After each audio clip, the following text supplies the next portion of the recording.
bit nervous, to say the least. Right, okay. This might seem a bit...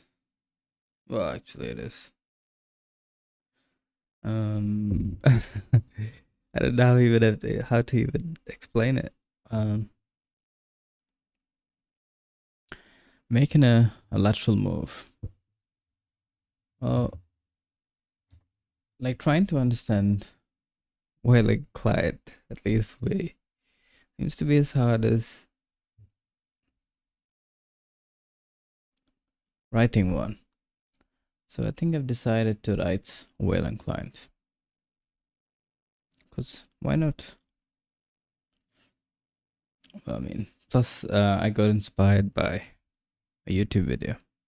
I'll share it in the description later. Okay.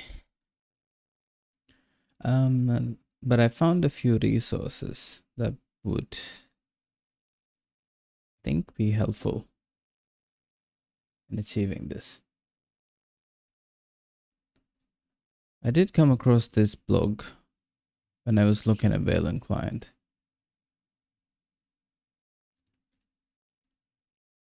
Right, okay. So I'm gonna read it a little bit and then, yeah, I guess write a client from scratch.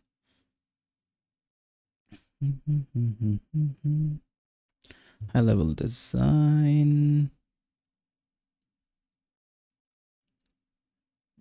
Mobile device. Okay, I don't know where to start. I guess from the beginning. A computer has input and output devices which respectively are responsible for receiving information from you and displaying information to you. These input devices take the form of keyboard, mice, touchpad, touchscreens, drawing tablets. Your output devices generally take the form of displays on your desk or your laptop or mobile device. These resources are shared between all of your applications, and the role of the Wayland compositor is to dispatch input events to the appropriate Wayland client and to display their windows in their appropriate place on your outputs.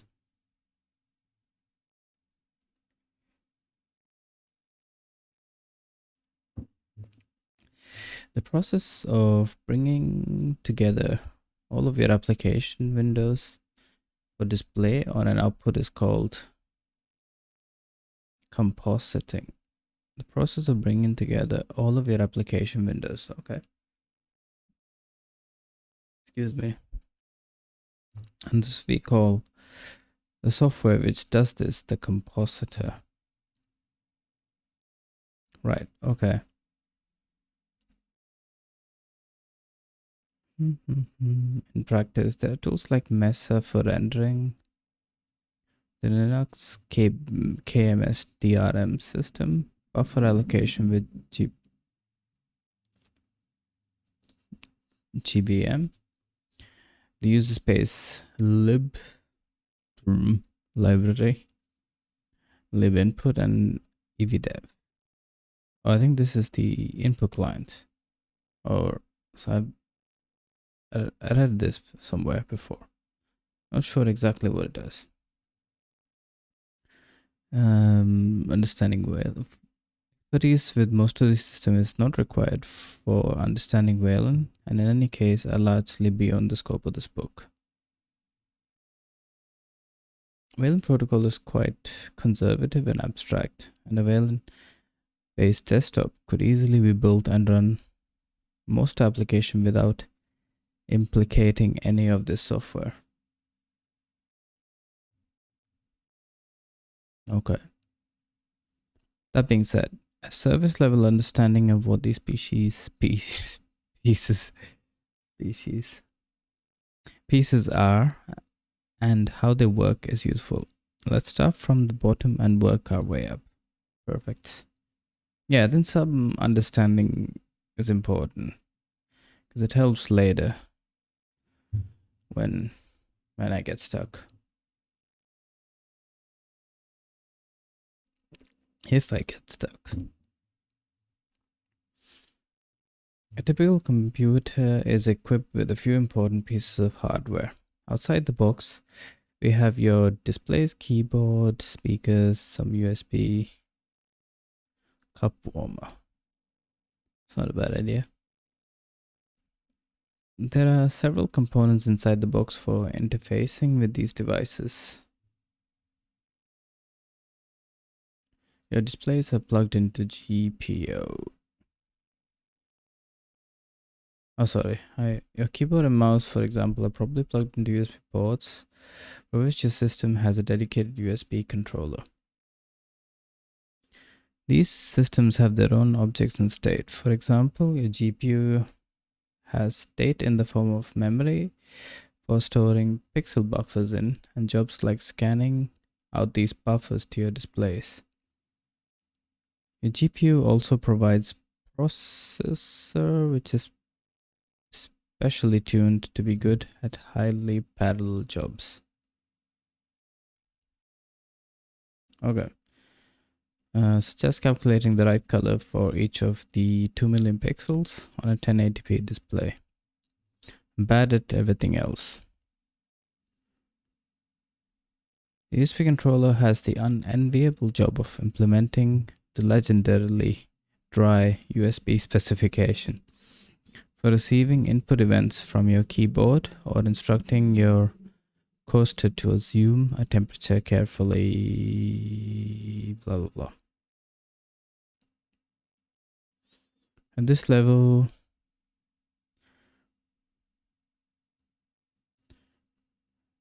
the hardware has little concept of what applications are running on your system. Hardware provides an interface which can be commanded to perform work, and does what it's told. For this reason, only one component is allowed to talk to it, the kernel. The kernel is a complex beast, so we'll focus on only the parts which are relevant to Wayland. Linux's job is to provide an abstraction over your hardware so that it can be safely accessed by user space, where our Wayland compositors run.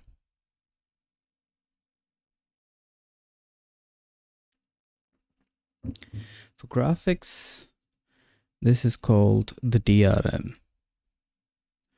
or Direct Rendering Manager, which efficiently tasks the GPU with work from user space. An important subsystem of DRM is KMS, kernel mode setting, for enumerating your displays and setting properties such as their selected resolution. Input devices are abstracted through an interface called EVDEV. Most kernel interfaces are made available to user space by special files in /dev. In the case of DRM, the files are in /dev/dri.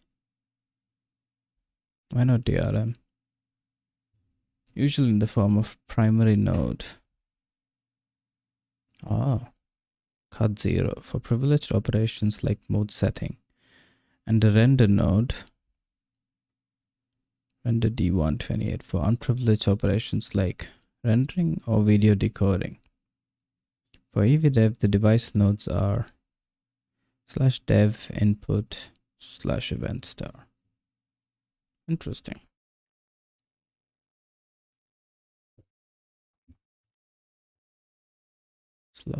/dev. Oh yeah. Interesting.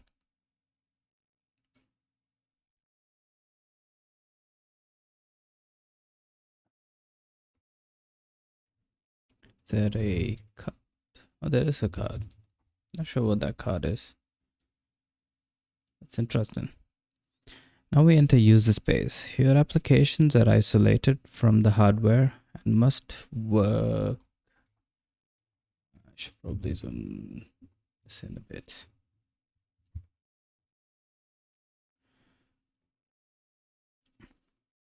It must work via, excuse me, the device nodes provided by the kernel. I wonder if I can skip some of these. XKB common. libwayland is the most commonly used implementation of the Wayland protocol. It is written in C and handles much of the low-level wire protocol.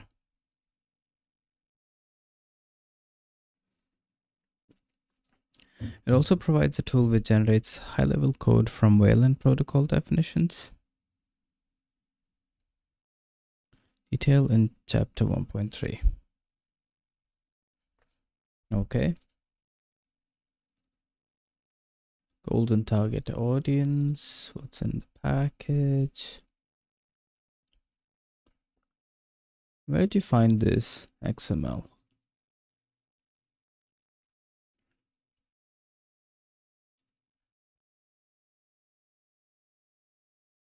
Okay. So this is the chapter that I'm most interested in. I guess then I could get started.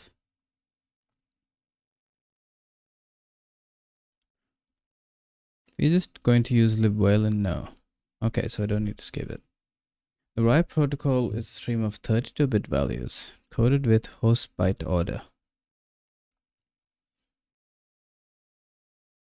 Example, little endian on x86 family CPUs. These values represent the following primitive types. Int uint, 32-bit signed and unsigned integer fixed. 24 8-bit signed fixed point numbers. 24 8-bit signed fixed point numbers. Object is a 32-bit object ID. New ID is a 32-bit object ID which allocates that object when received. Okay. In addition to these primitives, the following other types are used. String. Prefix with a 32-bit integer specifying its length in bytes, followed by the string contents and a null terminator. Added to 32 bits with undefined data. What does that mean?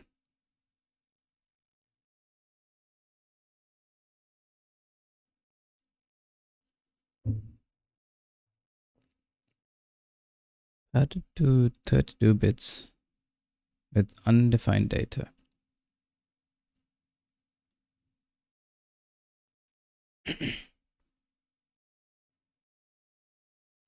I am not sure what that means.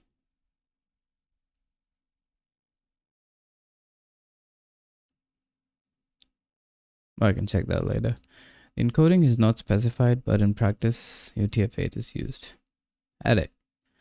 Blob of arbitrary data prefixed with a 32-bit integer specifying its length in bytes, then the verbatim contents of the array added to 32 bits with undefined data.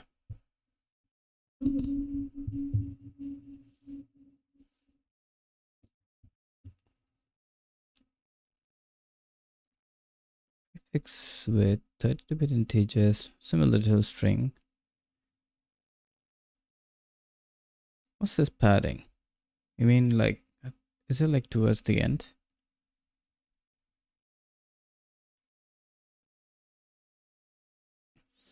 FT. 0-bit value of the primary transport. Transfers a file descriptor to the other end using the ancillary data in the Unix domain socket message. Enum, a single value from an enumeration of known constants, coded into 32-bit integer. Okay. Seems not bad. So basically, to read the string, you get the length.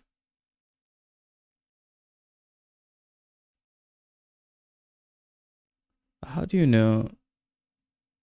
Oh, okay, because it's defined, I guess. Okay, so this is the order, which I guess.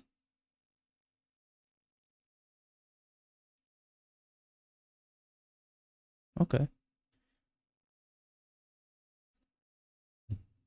Messages. The wire protocol is a stream of messages built with these primitives.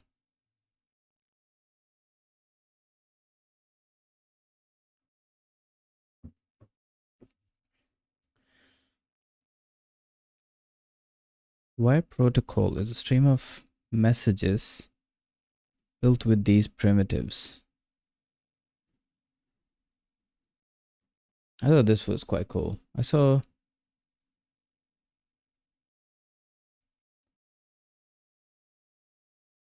did have a sneak peek. Every message is an event. In the case of server to client messages or request which acts upon an object. Acts upon an object. The message header is 2 words. The first word is the affected object ID. The second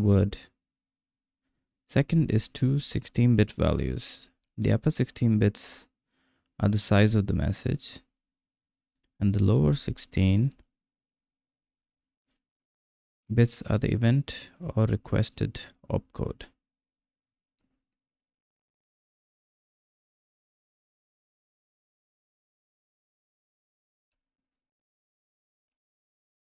So I wonder, can it just be the message header is 2 words.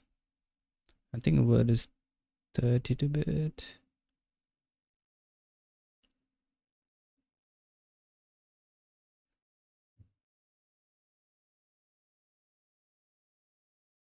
Right, well, that would be my guess, because the second word is 2 16-bit values.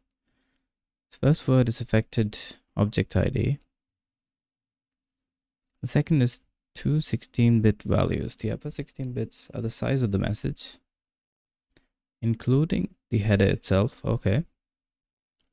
And the lower 16 bits are the event or request opcode. Okay.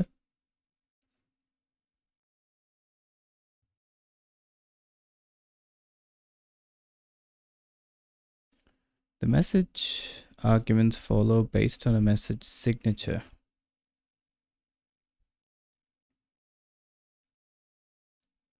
The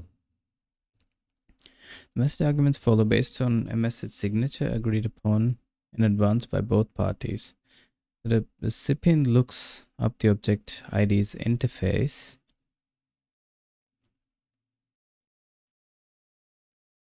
Object ID's interface.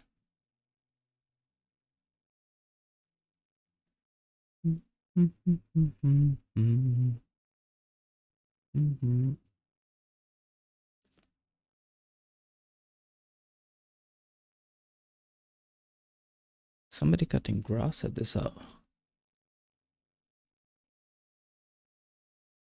Maybe.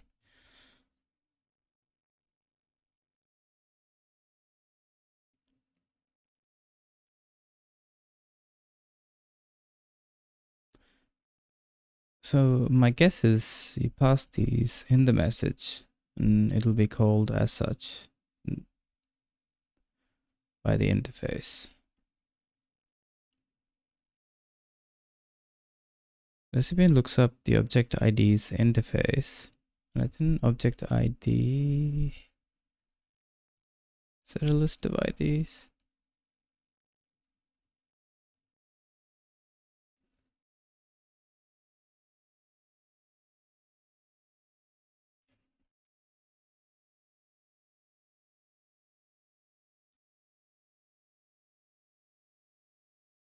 And the event or request defined by its opcode to determine the signature and the nature of the message. To understand a message, the client and server have to establish the objects in the first place. Object ID 1 is pre-allocated to the Wayland display singleton. Okay. It can be used to bootstrap other objects.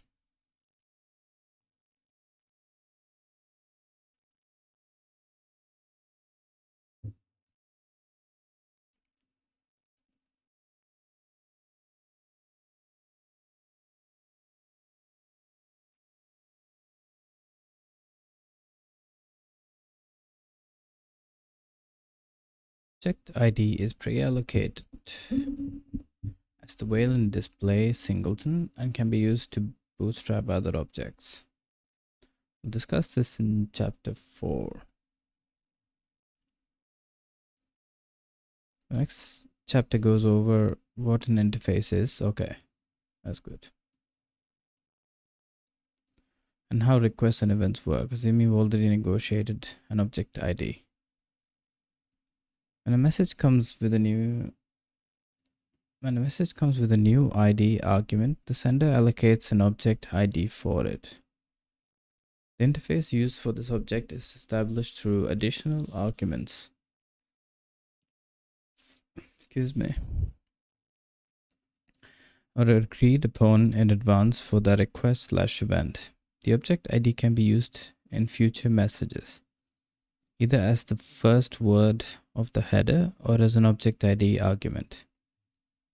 The client allocates IDs in the range of 1 to big number, and the server allocates IDs in the range of more big number. The range of 1 to that. But there is an overlap now.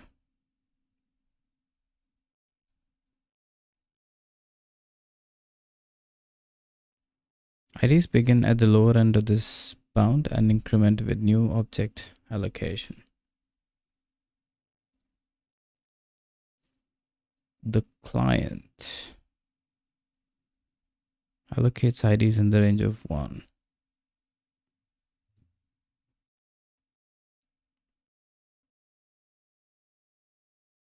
An object ID of 0 represents a null object, that is a non-existent object or the explicit lack of an object. To date, all known Wayland implementations work over Unix domain socket. This is used for one reason in particular: file descriptor messages. Unix sockets are the most practical transport capable of transferring file descriptors between processes. And this is necessary for large data transfers. So they just write to a file.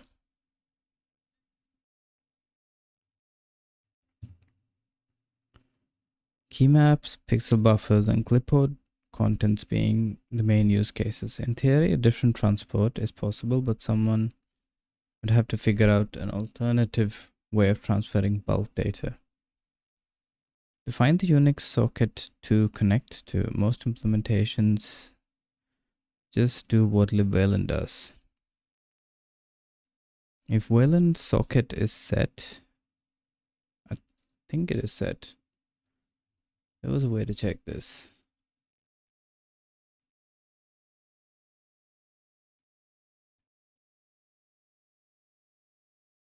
I did check this already. I think there are... Oh yeah, I think it's called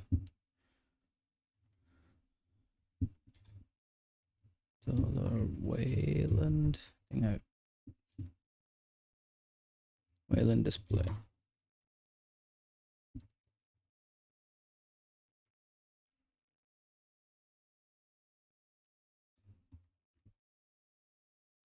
And you can get the path. What is it called again? XTG runtime.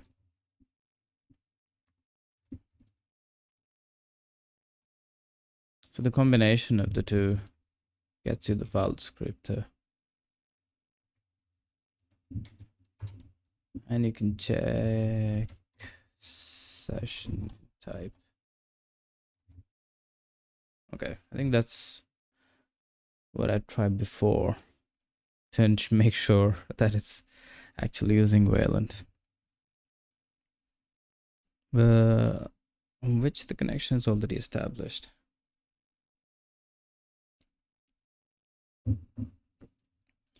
Assuming that the parent process configured the connection for us.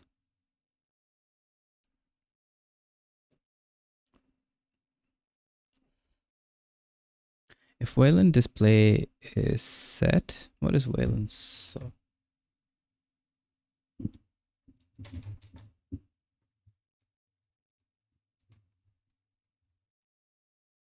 Nothing. Oops. I think Wayland display is set. Okay. Wayland display is set. Concat with the XTG runtime directory to form the path to the Unix socket. Assume the path socket name is Wayland 0. It was Wayland 1. And concat with XTG runtime directory form the path of the Unix socket. Give up.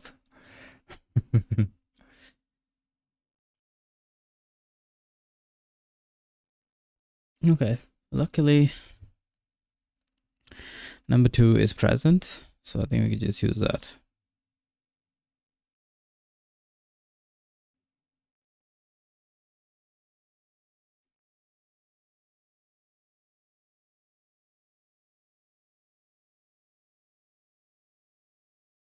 Okay, so if Wayland socket is set, interpret it as a file descriptor number on which the connection is already established, assuming that the parent process configured the connection for us. Interesting.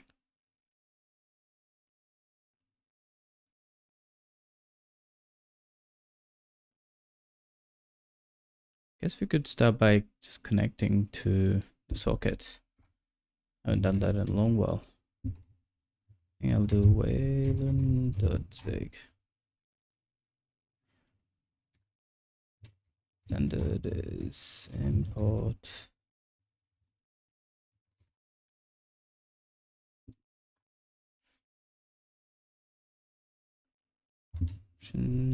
connect socket. I think for now I'm not sure if it'll return anything.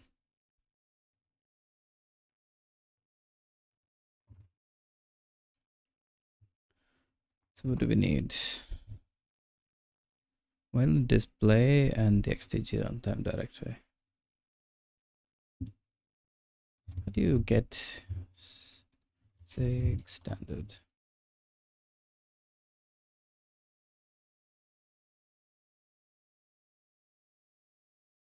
Oh no. This is new.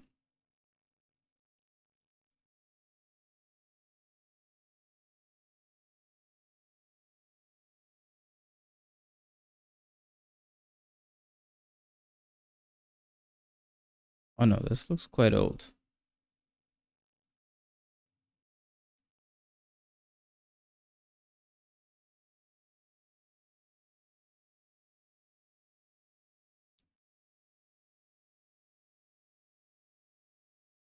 I think it's 5.2.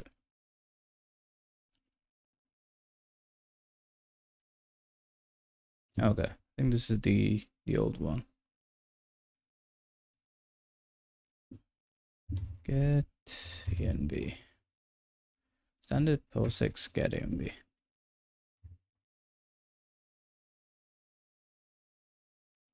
Expects a key. Const. What's it called again?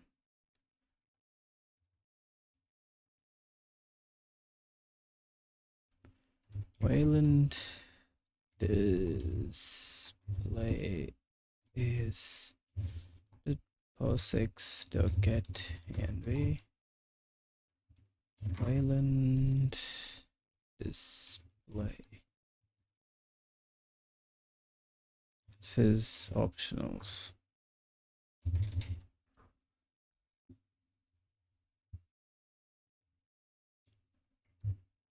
Wayland display missing.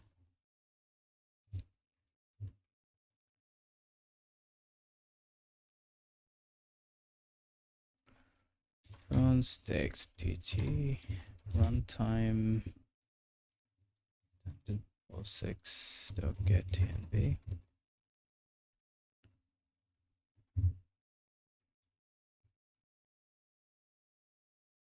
directory.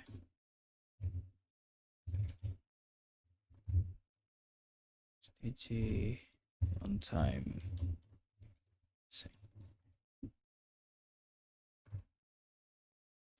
standard debug print.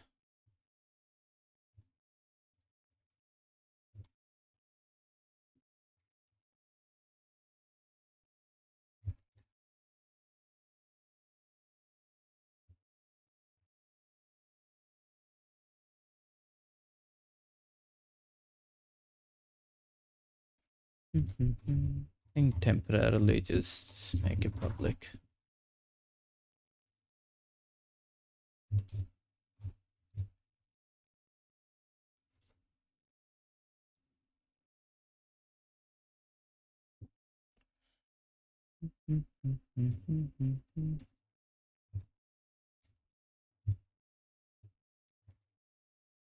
Wayland is equal to import Wayland.zig.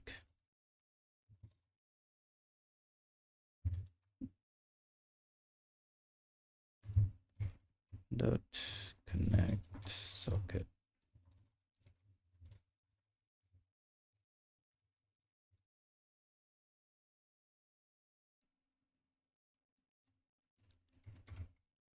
What's that again? Invalid format. S for type.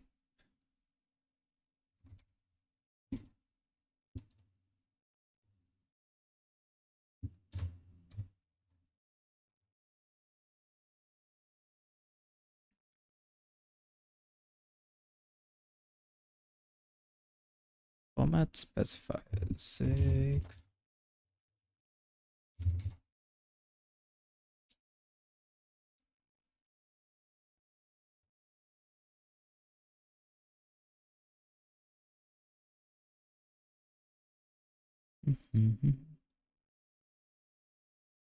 I thought it was pretty sure it was constituate.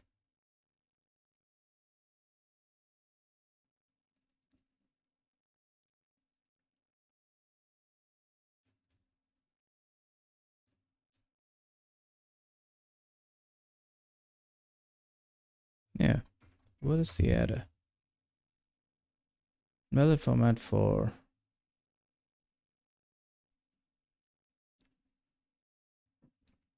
that's weird. Oh, I think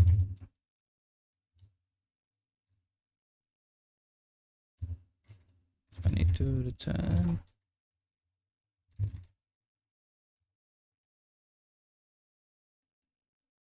Okay. And then I need to get the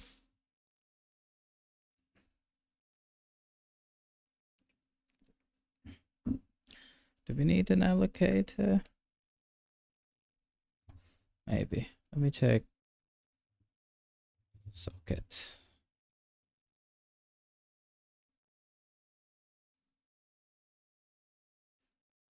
Domain, socket type, and protocol.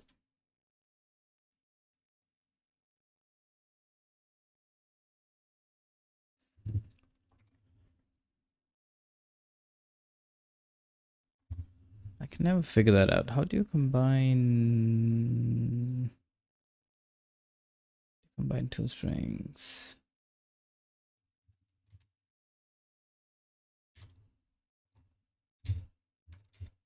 Self-constitute.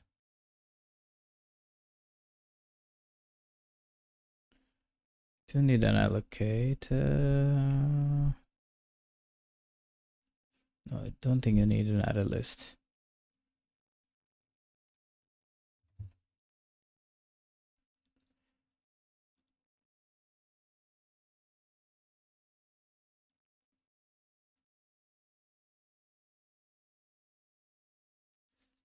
So like a join.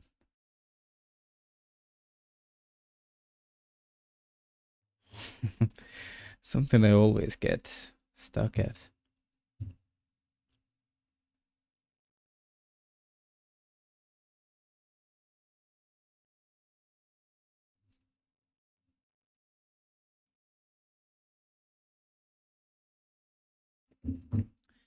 No, I think there's a better way to do it.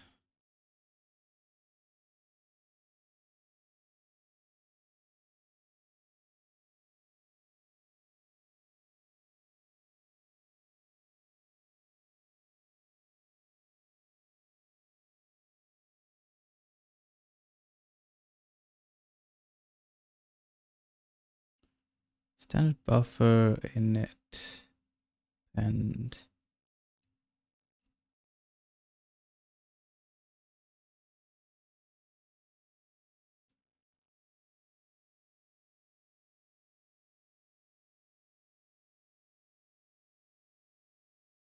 yeah, I guess that seems easier.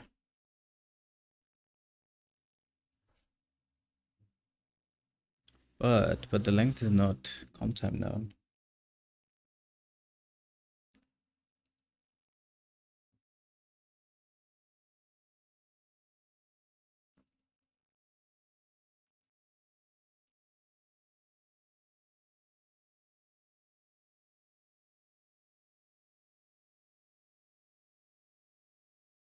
Okay, I think that seems the easiest.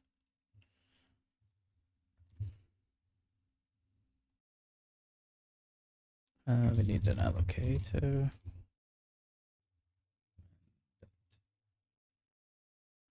Allocator.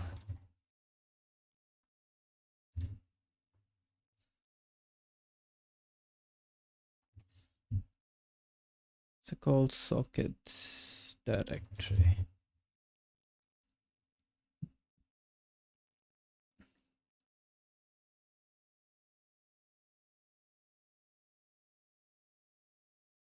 Domain socket type protocol.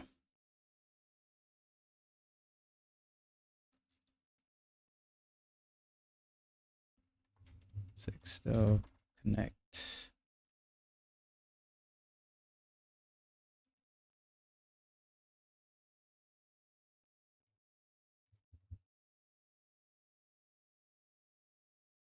Now I'm confused.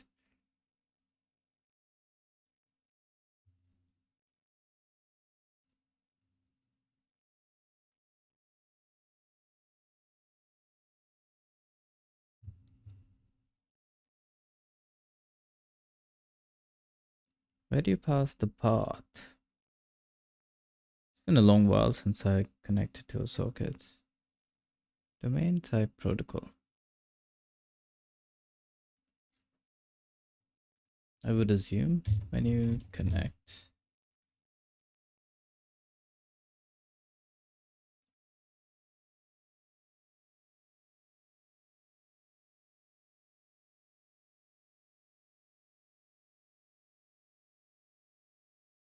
Let me get the path first.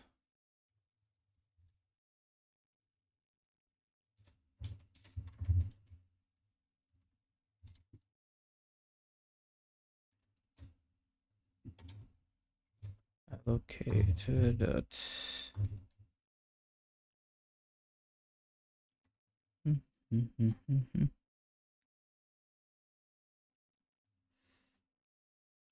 You wait. Wayland display and plus dg time deadline.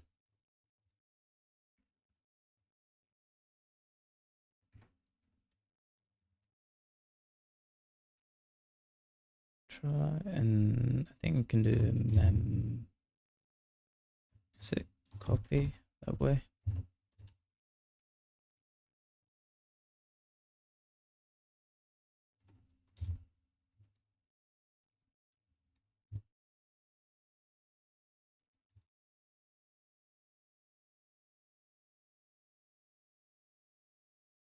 Destination source.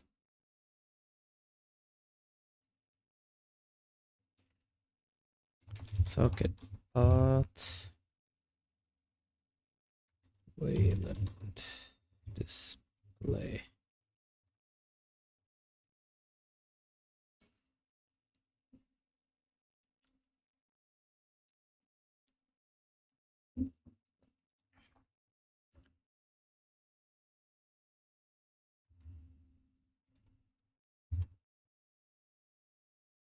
This should be 0 to Wayland display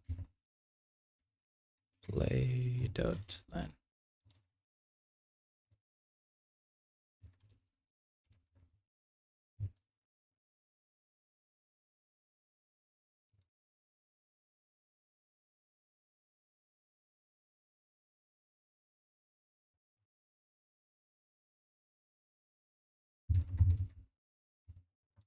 Oh, but they also need a slash in between. Totally forgot about that.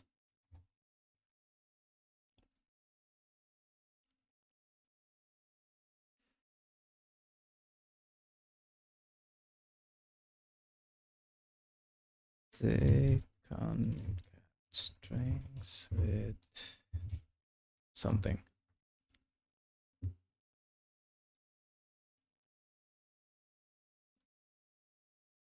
Oh yeah, path.join.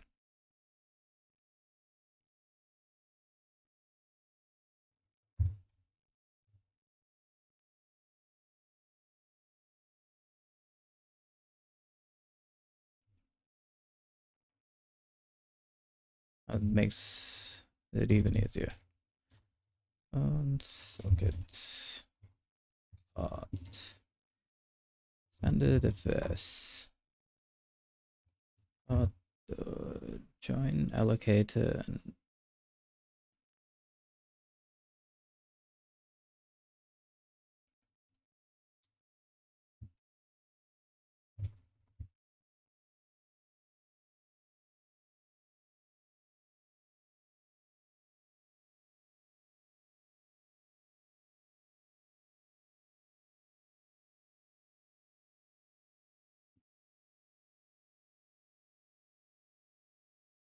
okay, so this is gonna be, is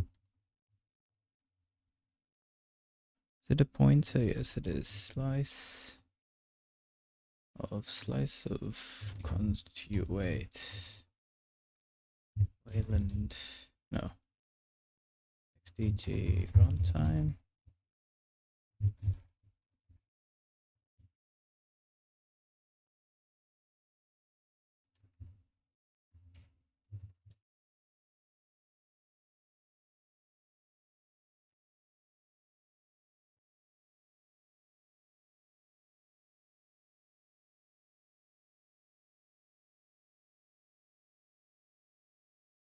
Not a bad idea. Just test it out. Expected one. Oh yeah, needs an allocator.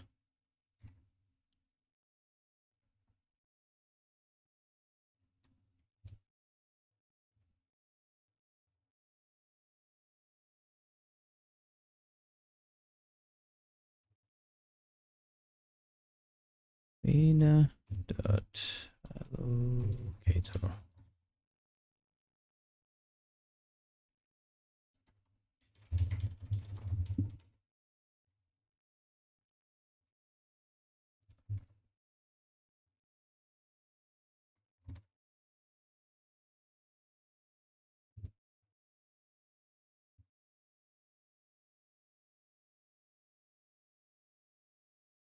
Do I need to free allocator? Free.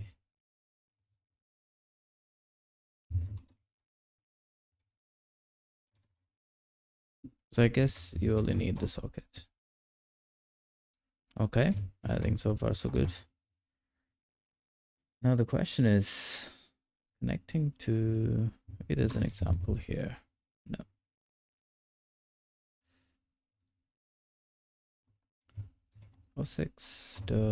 .socket.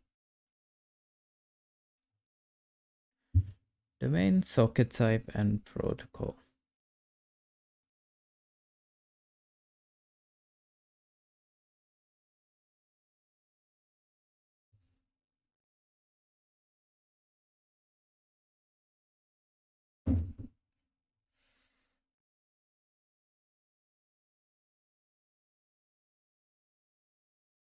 What is the domain?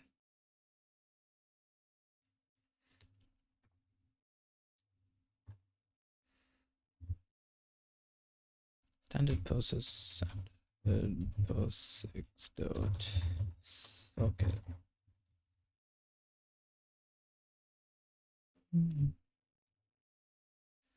Socket add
I'm not sure what the domain. I don't need that. Don't need that.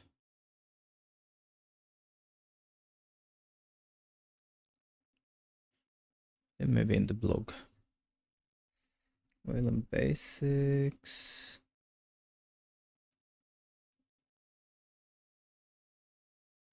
Opening a socket.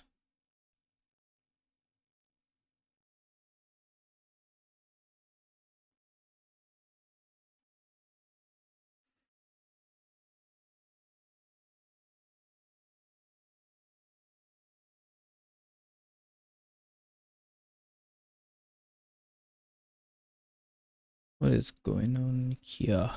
Wayland display.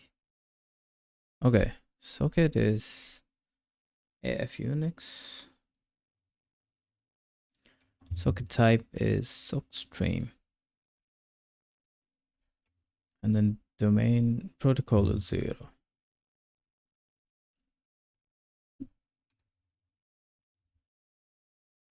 This must be defined somewhere though. Protocol not supported. AF Unix.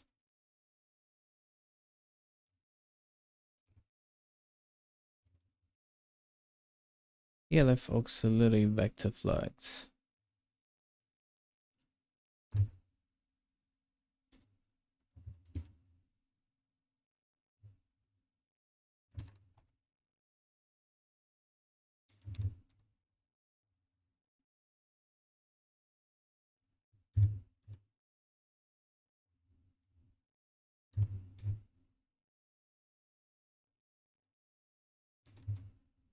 What is that? Standard OS Linux.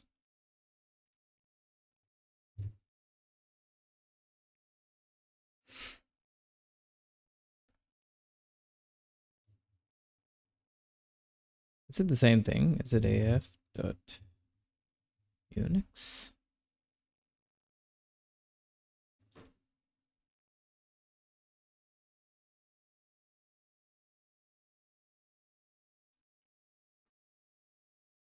Zig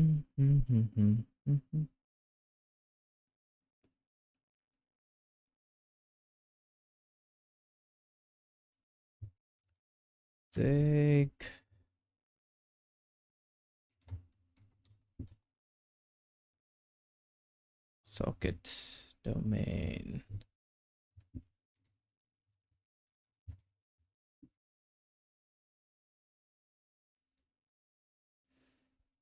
Socket programming in Zig.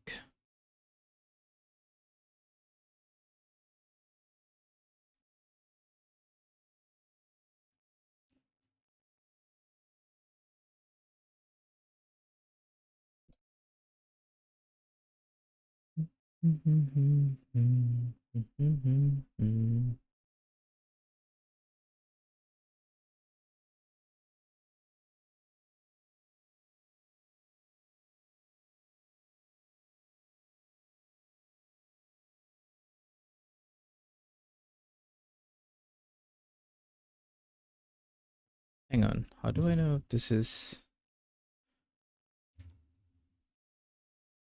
I mean, it looks...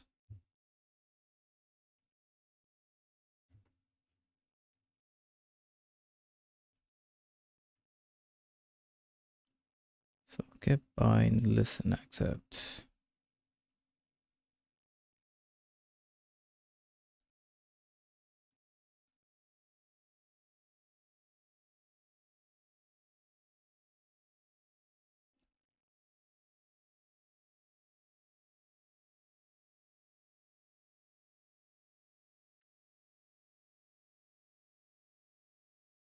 I mean, it looks like the right one. Step D.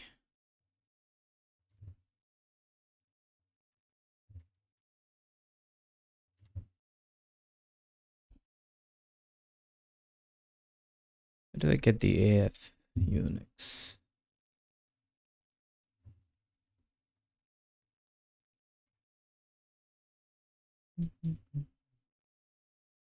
Can't be the same thing though.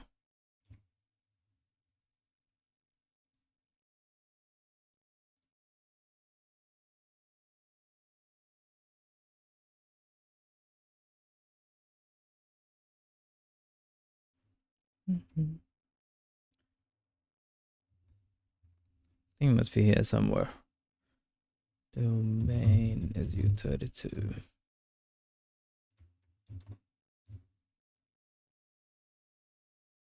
Because domain.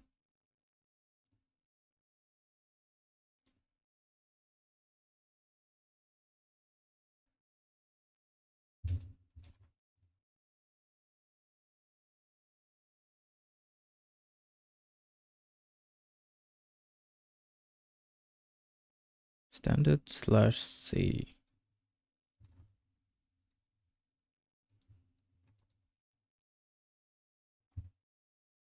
What was it called again? Sockstream.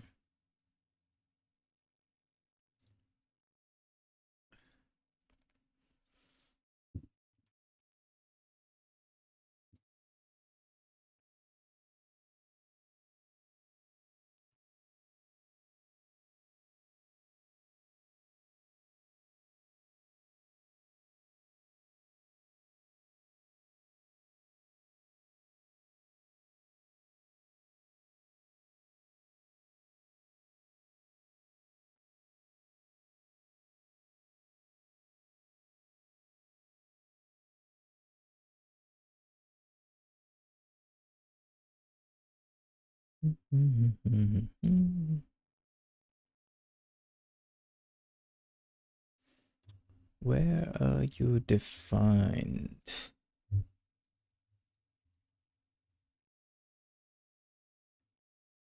FreeBSD, FreeBSD.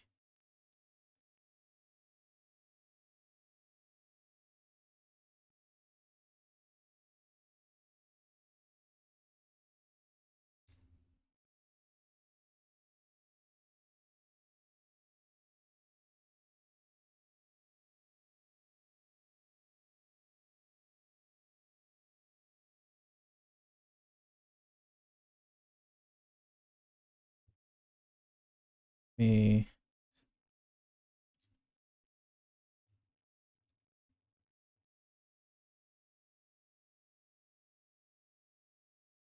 That's Windows.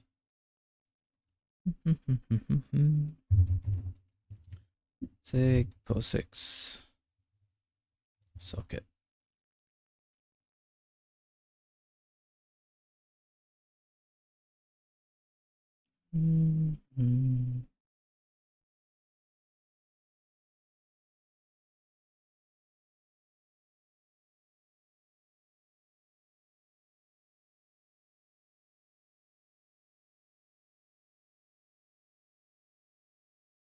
Oh,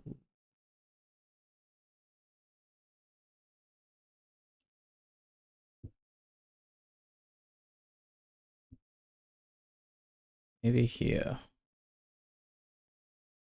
Where can I find socket type?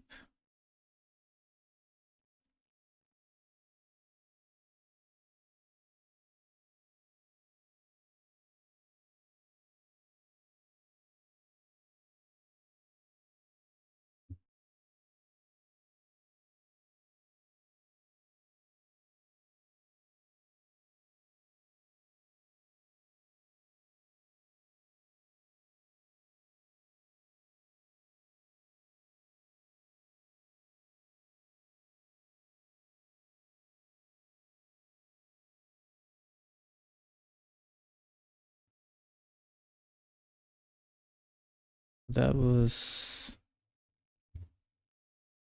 socket type. Standard 06.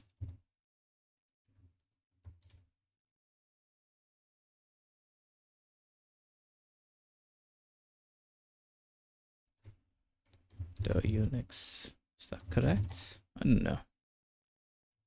Standard POSIX sock dot stream.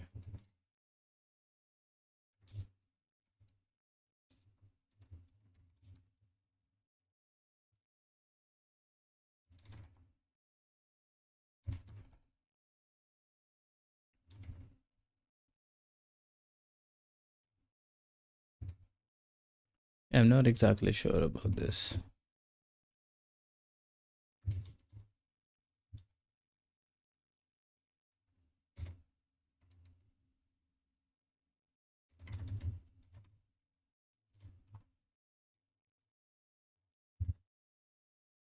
Sock FT. Okay, I mean, I do seem to get a file descriptor. It must be right. Okay, what happens next? Still haven't used the path though, which is quite... What do I do with the path? So, I will leave this on there.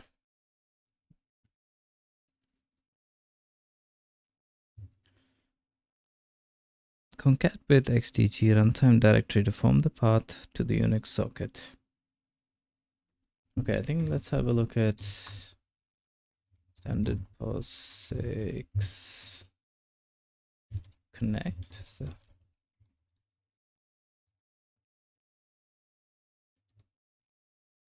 socket type, sockadder.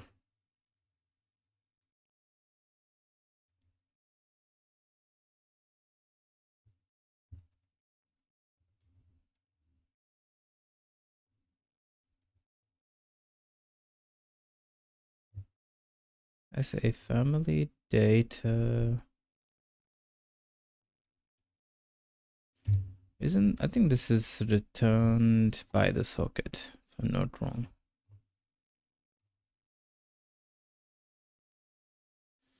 Initiate a connection on a socket. So FT is opened in non-blocking mode. The function will return when ECAN or in progress is received.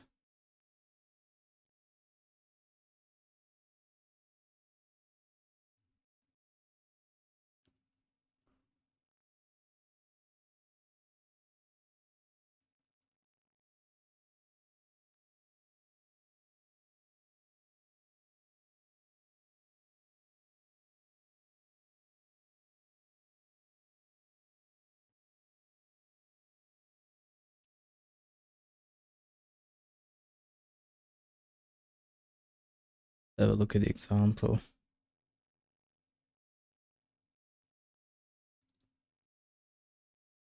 Address. What is?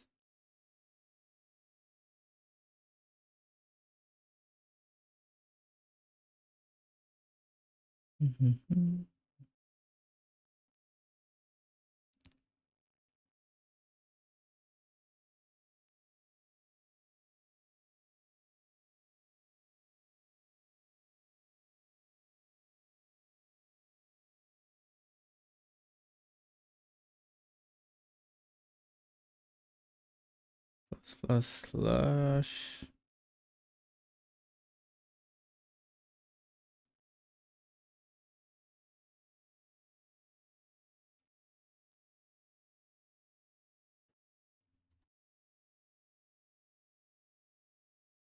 Okay, here. Family is Unix. What about the rest?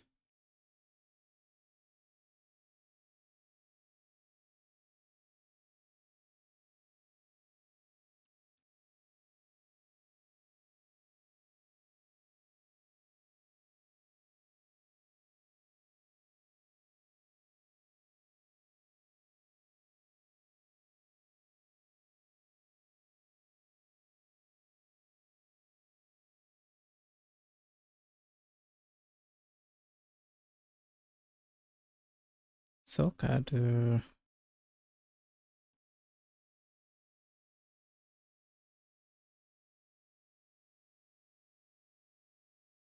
Okay, so address to path.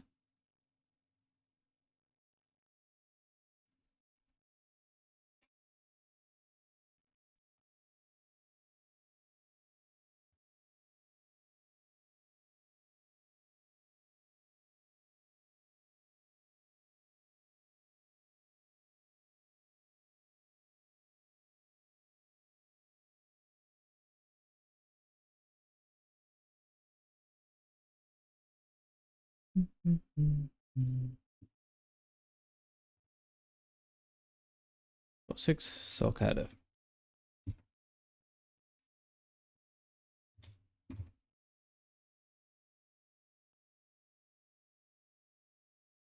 Const address standard 06 dot socket.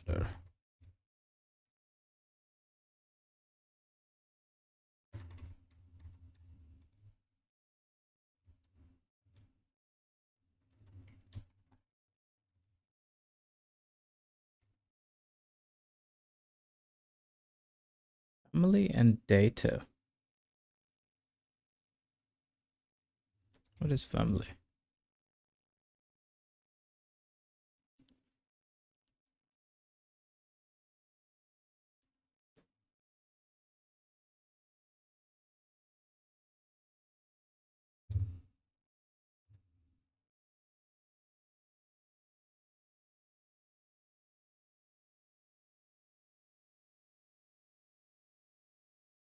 Unix domain socket address.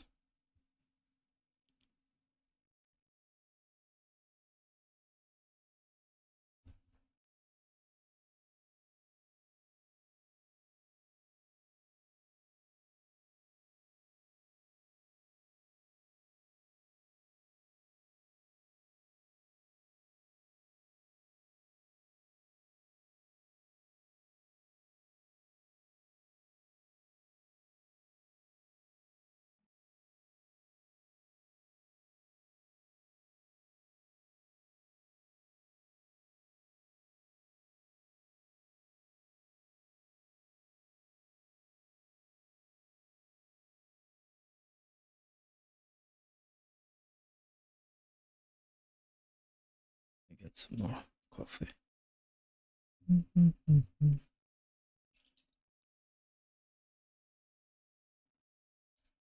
Okay. What am I supposed to do with this?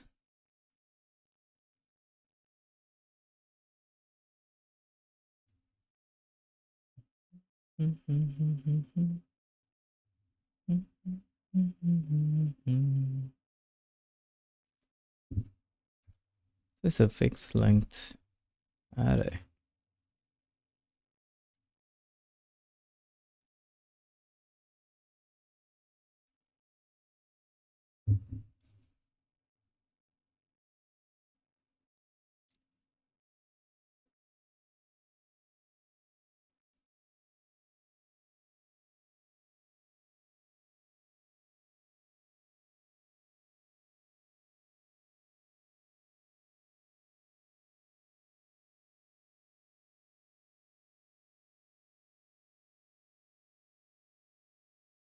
Oh, okay, I see what you mean.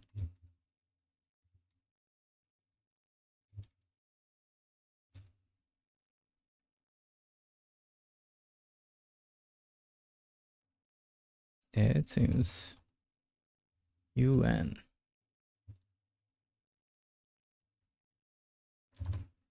And I think I only need to specify the address.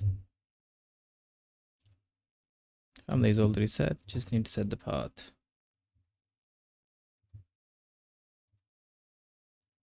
So path equals, yeah, that's not gonna work.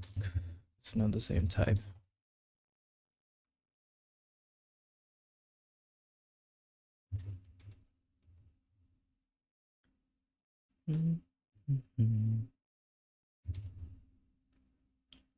But what I can do is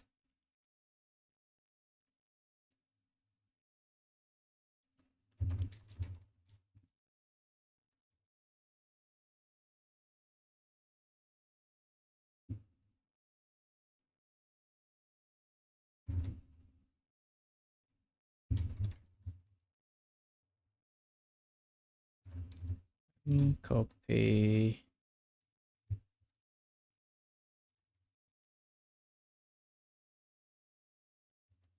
Is it mem copy or? Yep.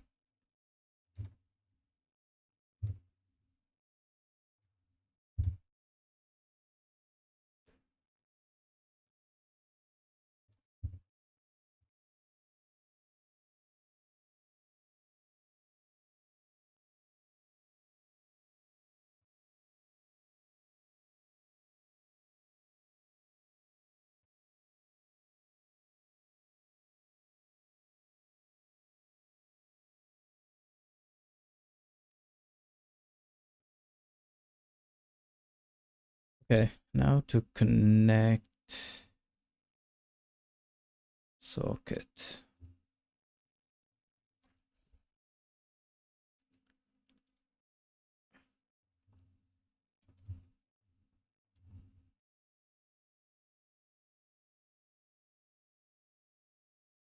Okay, this is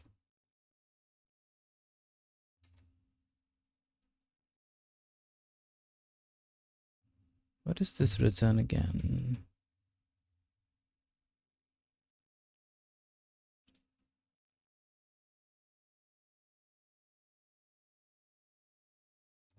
Socket T.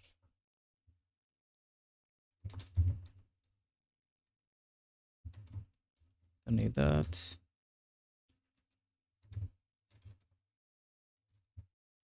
Socket adder. And what was the last thing again? Socket length.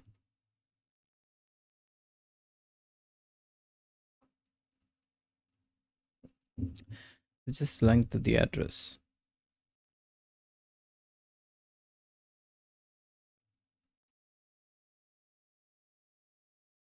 Yep.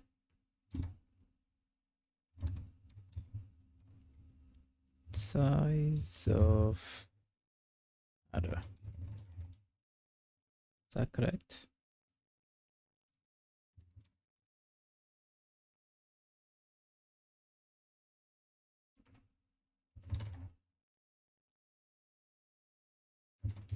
What does this return? Connected and void.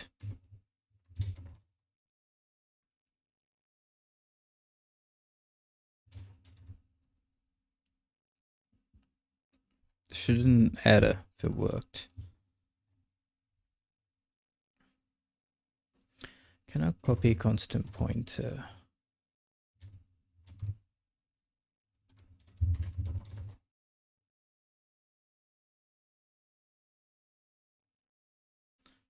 On const sock address. This one here.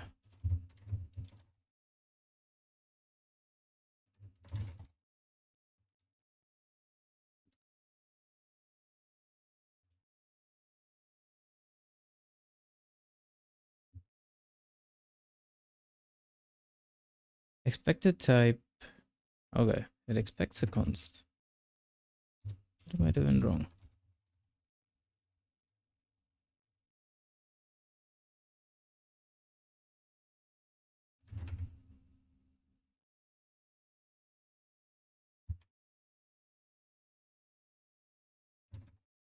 Does it infer the type based on? Yeah, that's what I thought.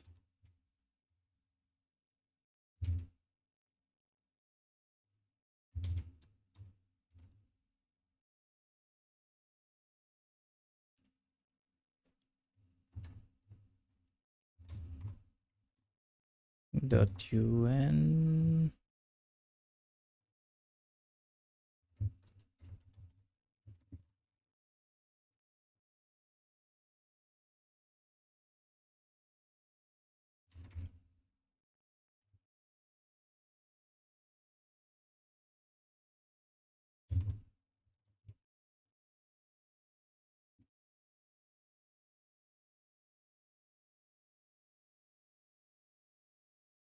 Yeah, there's something that doesn't look right.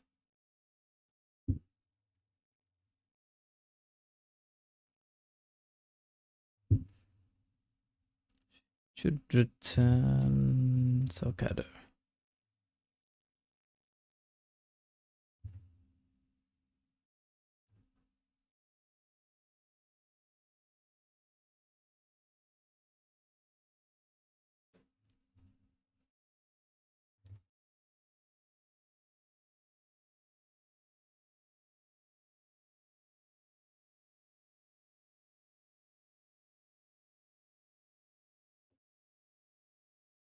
Say it again. No field named UN instructor OS Linux socket. I mean, which is technically not true, because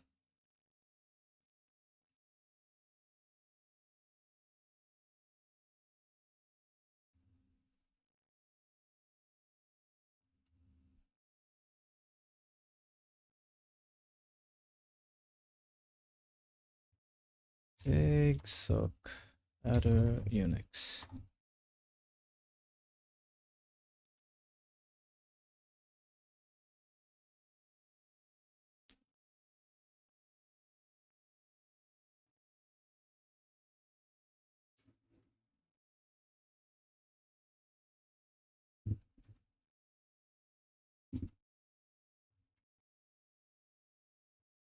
Even valid? No.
No.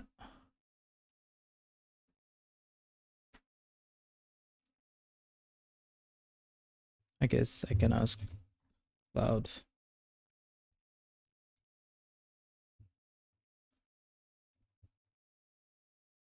How can I get a Unix socket adder? Zig.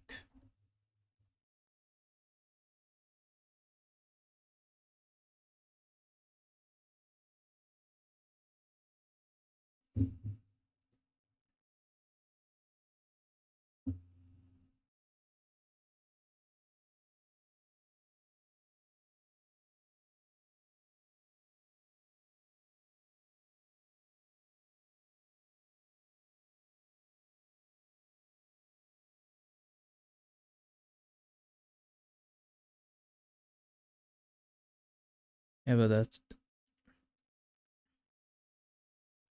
Do I need to just cast it?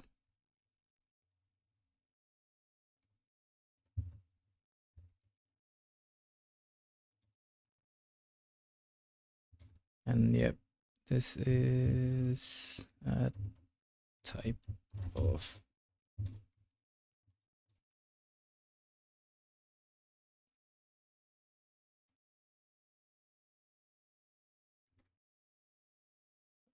I think something else is wrong.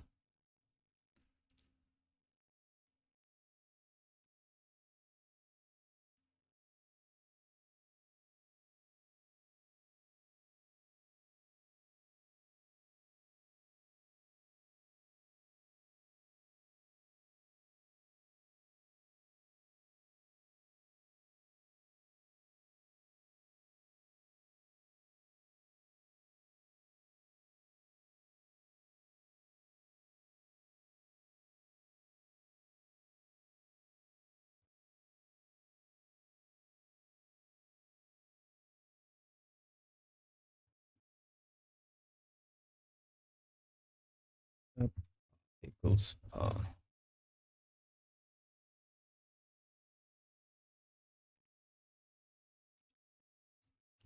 source and destination have non-equal lengths. Memcopy. Yeah, I think that is correct.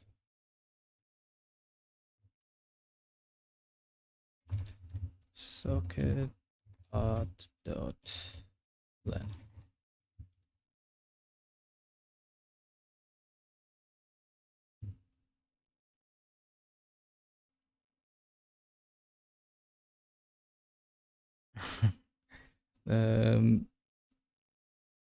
Tell when socket is Unix and the given path doesn't exist.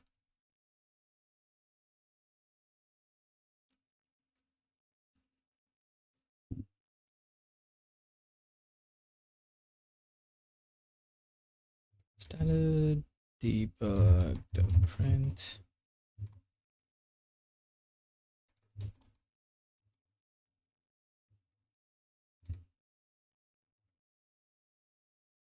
I just print bytes. Yep.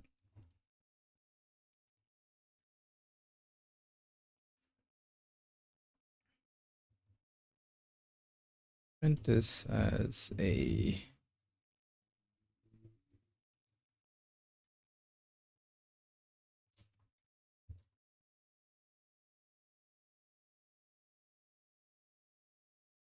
I mean the path looks correct.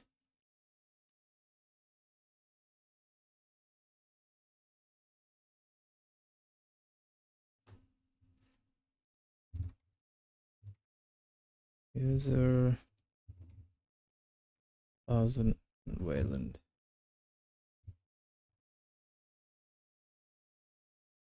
Yep. Oh, hang on.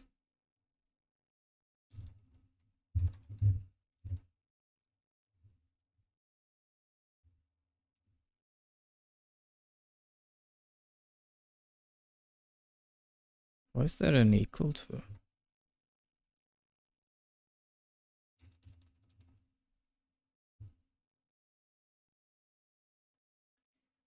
Why is file not found?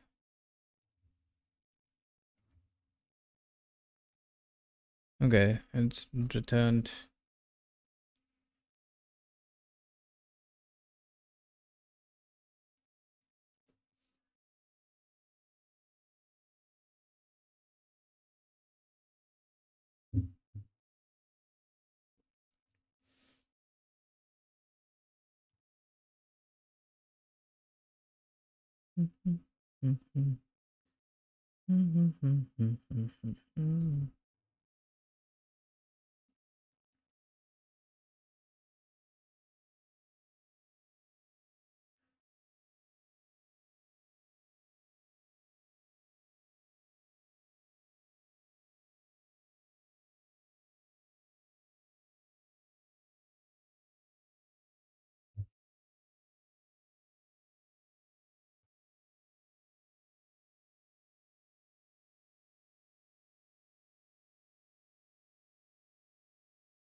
The path is right, but why? But I think I'm making a mistake somewhere else.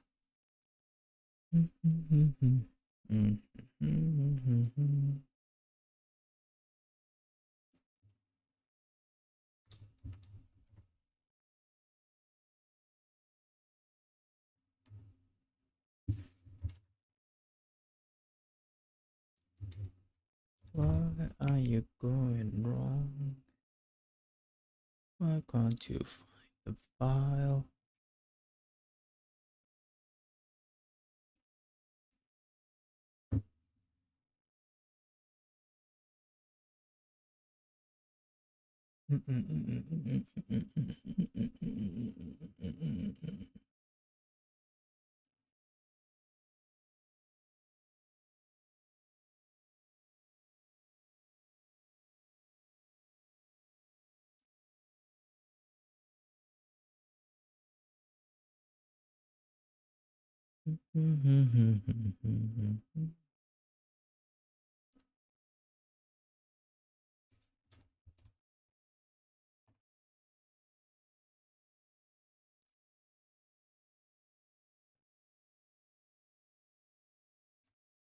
Unix domain socket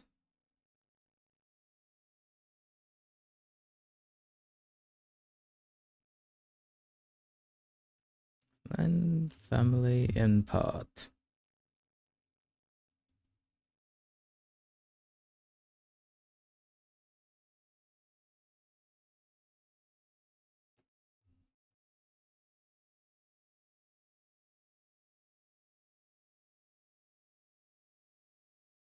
Definitions of Unix IPC domain.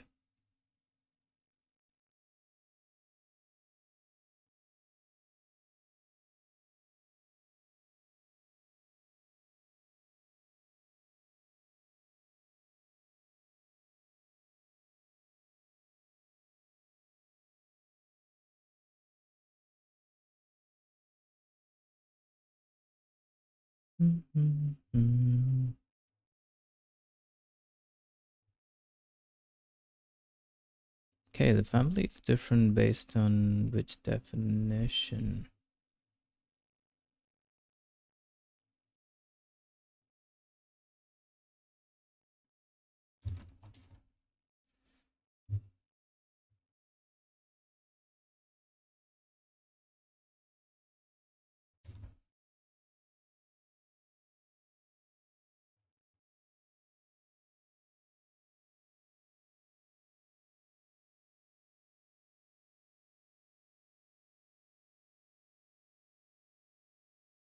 I mean, that looks right.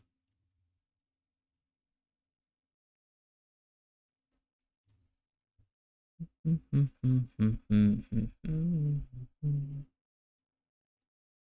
the socket is AF Unix and the given path doesn't exist. But it does exist.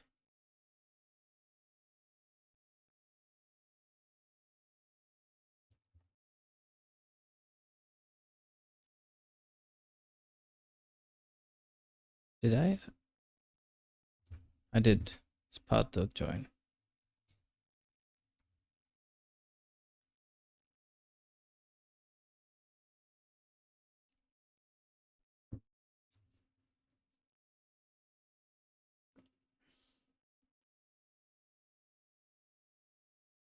Mm-hmm.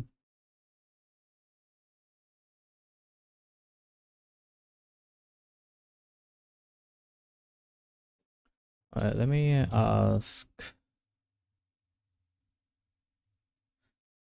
This path does not exist. I've checked and it does. Can you see if there are any obvious mistakes?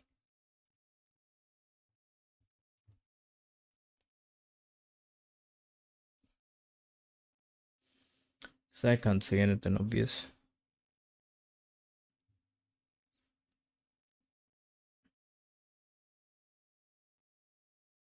The issue is that you're not null terminating the path in sock adder structure.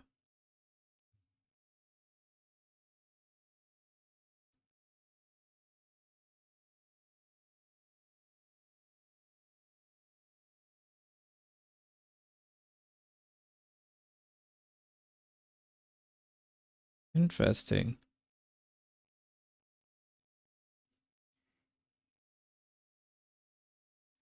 Really? Is that it?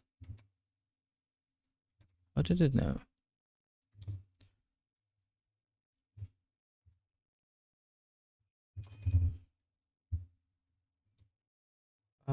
Deadline is here.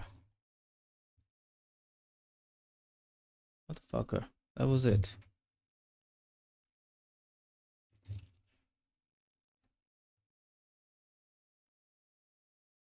Well, I suppose it is an array, so it's not interesting.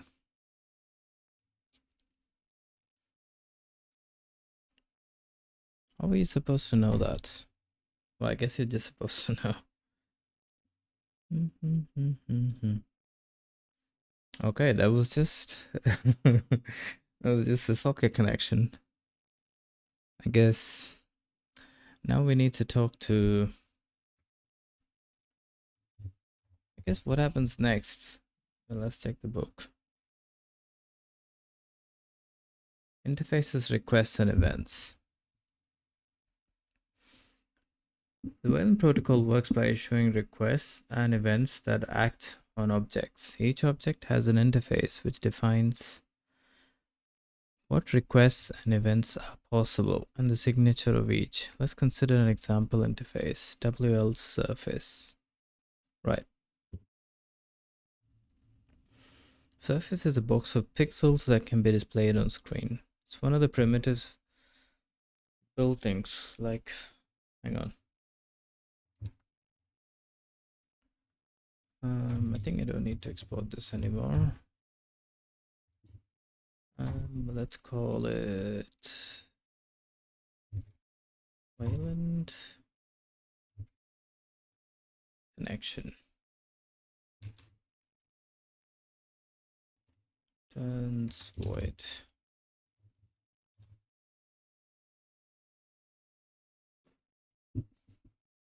Well, I guess it would return.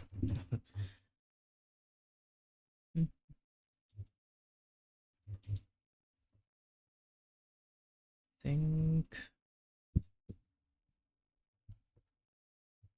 standard POSIX socket T.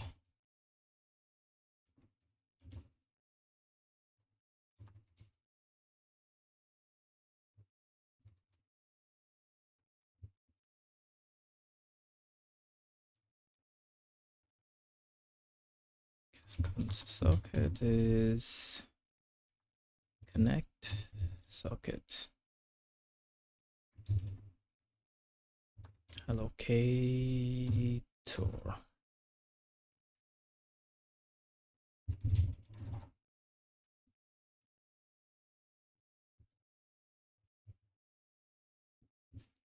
Mem.allocator.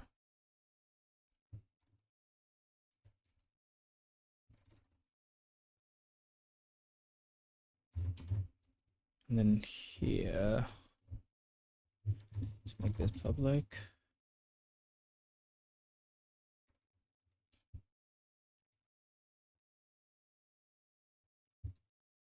Let's call this connect.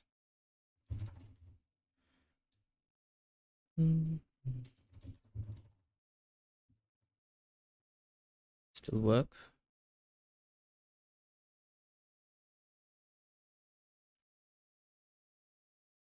Expected error set type found I32.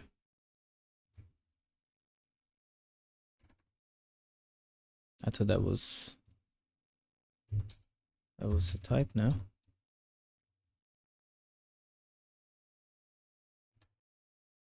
Oh, my bad. Okay. That still works. I guess we can do the rest here.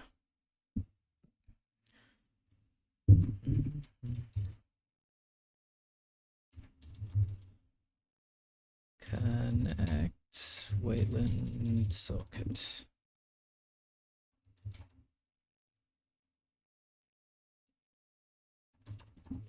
I think that's a good start. I'm gonna end it on a W. It's been a while since I've had a successful stream. I can continue here. Continue that tomorrow. And I think close that. I think I have this, have that. Okay. Yeah, I'll continue there tomorrow. And I think that was fun. I mean, it's a bit slow, but it's been a while since I've done any socket stuff. Maybe a couple of years. That wasn't too bad. Alright. Hope you have a good one. I shall see you back here tomorrow. And then the last few days I've been like quite hesitant to stream because I didn't know what I was doing. But I have like some general direction.